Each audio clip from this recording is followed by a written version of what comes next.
Assalomu alaykum hurmatli ko'ruvchilar. Uyg'ur axborot markazining xabarlar programmasiga xush kelibsiz. Men Muhammad Azat. Bugun juma.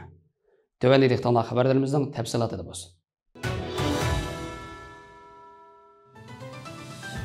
Xitoy Tağırtaq Doğru'nun 5. ayının 17. gündeki xəbərdə bildirilishicha, atalmış Abnum rayonluq partiya komiteti 5. ayının 16. günü ciddi yığın chaqirib, Xitoy Mərkəzi hökumətinin su baylıqını kontrol qilish və çəkləş sistemini yo'lga qo'yishni talab qilgan.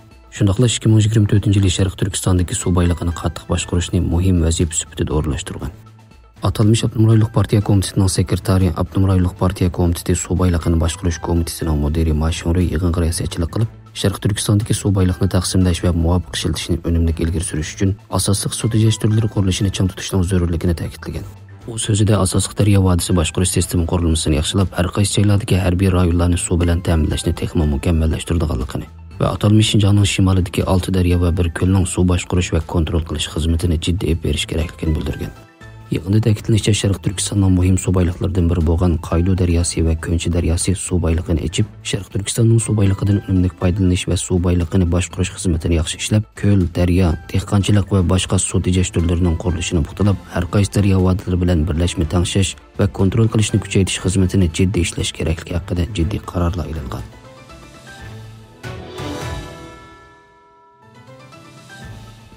Xitoy Tağırtaq Doğru'nun 5. ayının 17. gündeki xabarda deyilishicha, atalmış Abnum rayonluq partiya komitetining sekretari Mashhuri va qo'rchiq rais Erkin Dunyaz Birlashgan Davlatlar Tashkiloti kishilik huquq kengashining alohida dokladchisi Alina Do'xan bilan Urumchida ko'rishgan. Ma'lumotlarga asoslanganda Birlashgan Davlatlar Tashkiloti kishilik huquq kengashi a'zolari Sharq Turkistondagi majburlash tadbirlari va kishilik huquqi haqida tekshirish va almashtirish uchun ziyoratga kelgan. Mashhuri yig'in jarayonida Xitoy hukumati Şinjan xalqini markaz qilgan taraqqiyot falsafasi chang turdi. Jamiyatning muqimligini qonun bo'yicha qo'g'daydi hamda har millat kishilarining yashash, taraqqiyot va boshqa kishilik huquqlarini unumli qo'g'daydi. Bo'libmi bizning ish qo'llashtirish xizmatimiz Xitoyning emgak qonuniga asosan olib berildi.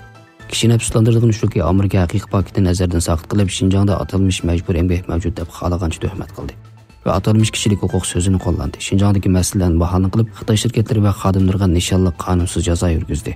Amerikaning qilganlarining paket asosi yo'q. Aloqador shirkat va shaxslarning huquqiy va manfaatiga og'ir ziyon yetkazdi. Shundaqla kishilik huquq nomida kishilik huquqqa butunlay daxl taruz qildi. Yaqinqi yillarda Amerika va boshqa g'arb davlatlari fitna quvvat tarqatib, Xitoyning obrazini xunuklashtirish ko'rindi. Ular Şinjandagi kishilik huquq va taraqqiyotga haqiqiy ko'ngil bo'lmaydi, ammo kishilik huquq bahonasi bilan Şinjandan foydalanib Xitoyni kontrol qilish maqsadiga yetmoqchi. Şinjanning iqtisodiy va ijtimoiy taraqqiyot va kishilik huquqni qo'g'dashdagi muvaffaqiyatlari hammaylanga ayon. Alohida dokladchi Alina Do'xanning bu qitimliq safari uning Şinjangni cho'nqur va obyektiv tushunishi va paketni asos qilib, Şinjangdagi haqiqiy ahvolni aynan aks ettirishni umid qilamiz deb ko'rsatgan.